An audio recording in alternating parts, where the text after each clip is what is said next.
అయితే డీసెంట్రీ గురించి how beautifully this is return. He followed our protocol only. Why? End of the day, we need to create what? Awareness. Enduku tree cap, consensus building, participatory, inclusive, integrity.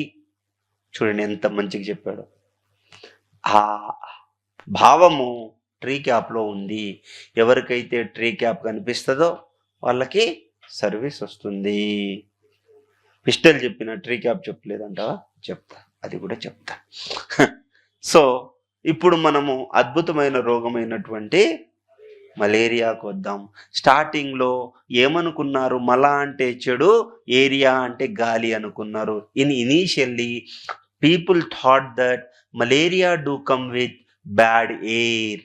But after the research in 1880, the Charles Laveren, he did research on this and found that unfortunately the malaria does not come with the bad air, it will come with the mosquito. Mosquito is acting as a reservoir here. It is a communicating agent. So the malaria will come because of plasmodium. So doctors initially this is a France doctor discovered that it is coming with whom? Plasmodium. Plasmodium here is the protozoa. Try to understand this. So the Scottish doctor, that is a Patrick Manson. Okay, ఇంత రాయాల్సిన అవసరం లేదు, నాలుగు తిరగట్టు కాబట్టి ఎవరికి తిరగదు, నువ్వేం కంగారు పడకు, తిప్పడానికి ట్రై చేయొద్దు. Okay, so sir Patrick Manson, what he did, he discovered that mosquito, because of the mosquitoes the malaria will come.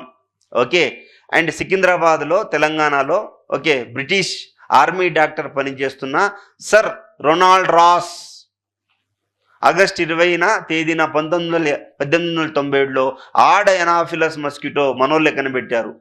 Okay, అది ఆడ ఎనాఫిలస్ మస్కిటో ద్వారా ప్లాస్మోడియంతో వస్తుందని చెప్పేసి కనుక్కున్నారు. మన దగ్గరికి, మన ఇండియా యొక్క గొప్పతనం ఏంటి అంటే, ఇక్కడ మన నిన్నుందిగా నేషనల్ ఇన్స్టిట్యూట్ ఆఫ్ న్యూట్రిషన్, అక్కడ B1 విటమిన్ కూడా కనిపెట్టారు. ఓకేనా, vitamin B1 discovered in the NIN, National Institute of Nutrition, Tarnaka. Okay, but here where we discovered Secunderabad. ఎప్పుడైనా సికింద్రాబాద్ వెళ్ళినప్పుడు థ్యాంక్ యూ సికింద్రాబాద్ అని చెప్పండి. ఎందుకు? ఆడ ఎనాఫిలస్ మస్కిటో ద్వారా వచ్చిందని చెప్పేసి సర్ రొనాల్డ్ రోస్ అనే అతను కనిపెట్టాడు. ఇందుకు గాను 1902లో నోబెల్ బహుమతి కూడా ఇచ్చారు. ప్రతి సంవత్సరం ఆగస్టు 20న ప్రపంచ దోమల దినంగా పాటిస్తున్నారు. సో దోమల దినం అయి ఉండదు, దోమల నివారణ దినమో ఏదో దినం అయి ఉంటుంది. సో 2007 నుండి WHO ప్రకారం ఏప్రిల్ 20న ప్రపంచ మలేరియా దినంగా ప్రకటిస్తున్నారు. 2020 సంవత్సరంలో ప్రపంచవ్యాప్తంగా 241 బిలియన్ల మలేరియా కేసులు నమోదయ్యాయని, 6,27,000 మంది ఈ యొక్క మలేరియా కారణంగా చనిపోయారని చెప్తున్నారు. So what we have discussed till now is Sir Ronald Rose have discovered that in Telangana, Secunderabad, he discovered that he's an army doctor and a cantonment doctor. He discovered that this malaria coming with the female Anopheles mosquito. Because of that reason, he was awarded with a Nobel Prize for Medicine in the year where 1902. From there, in August 20, it is discovered as World Mosquito Day.